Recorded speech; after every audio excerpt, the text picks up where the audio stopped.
Imagine being trusted by Adolf Hitler as one of his most valuable spies, while secretly working against him. Now imagine this. You don't have a spy network. You just pretend you do.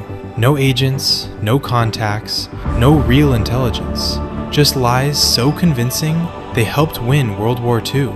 This is the story of Juan Pujol García, the man who created an army that never existed and fooled an entire regime. Juan Pujol García wasn't a soldier. He wasn't trained in espionage. He wasn't even particularly skilled at first. He was a chicken farmer from Spain, and yet he would become one of the most important double agents of World War II. What makes his story truly unbelievable is that he didn't get recruited. He forced his way into the world of espionage. At the start of the war, Pujol had already experienced the brutality of conflict during the Spanish Civil War. He came out of it with a deep hatred for fascism, and he made a decision. He wanted to help the Allies. But when he approached British intelligence, they rejected him, not once, but multiple times. To them, he was just another untrained civilian with no experience, no connections, and no value. Most people would have stopped there. Pujol didn't. Instead, he chose a completely different path. If the Allies wouldn't accept him, he would prove himself in the most extreme way possible. He went to the enemy. Pujol approached Nazi intelligence and presented himself as a loyal supporter of their cause. This time, they accepted him. They believed him. They trained him, funded him, and trusted him to spy on Britain. There was only one problem. Everything he told them was a lie. Pujol claimed he had moved to Britain and was building a network of spies. In reality, he hadn't even left Spain. From there, he began constructing one of the most elaborate deceptions in modern history. He created an entire fake spy network, 27 fictional agents, each with their own names, personalities, roles, and backstories. Some were reliable, others careless. Some got sick, some made mistakes.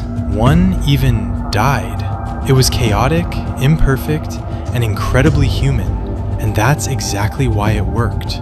Instead of real intelligence, Pujol relied on publicly available information, tourist guides, newspapers, train schedules, anything he could get his hands on. He then transformed that information into detailed, believable reports.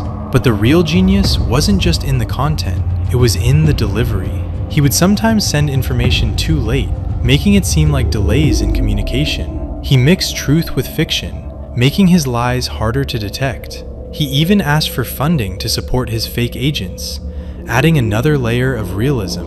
To the Nazis, this didn't look like deception. It looked like a functioning intelligence network. And so, they trusted him completely. Eventually, British intelligence intercepted German communications and noticed something strange. There was a highly active spy in Britain, feeding detailed information to the Nazis. But no such spy existed, so they investigated. And what they discovered was almost impossible to believe. A single man, operating alone, had convinced Nazi Germany that he was running an entire spy network. This time, the British didn't reject him. They recruited him. Pujol was given the codename Garbo, inspired by Greta Garbo, because of his incredible ability to act and deceive. From that moment on, he became a true double agent. He continued feeding information to the Nazis, but now, it was carefully controlled by British intelligence, and this is where his role became critical.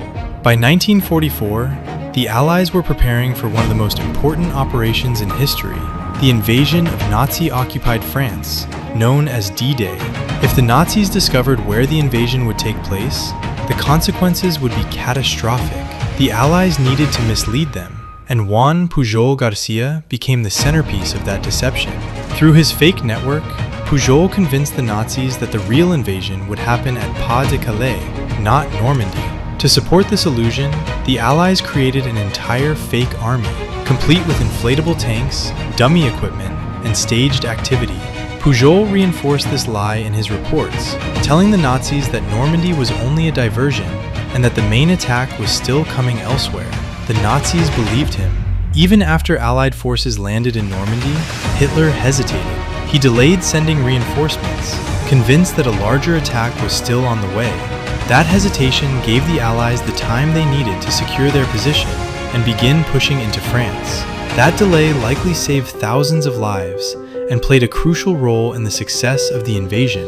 And here's the most unbelievable part of all. After the war, both sides rewarded him. Nazi Germany, still unaware of his deception, awarded him the Iron Cross. Meanwhile, Britain honored him with an MBE, Member of the British Empire. Very few people in history have ever been decorated by both sides of a war. Puhol did it by deceiving one and serving the other. After the war ended, Puhol quietly disappeared.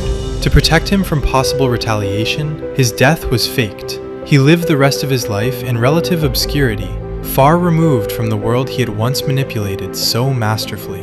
What makes this story so powerful isn't just the deception, it's the fact that one man, with no formal training, no initial support, and no resources, managed to outsmart one of the most powerful regimes in history. He didn't rely on weapons or force. He relied on creativity, patience, and a deep understanding of how people think. Because in the end, people don't believe what's true. They believe what feels real. And Juan Pujol García understood that better than anyone. If you enjoy stories like this, where history feels stranger than fiction, subscribe, because there are countless stories like this hidden in the past, and each one changed the world in ways most people never realize.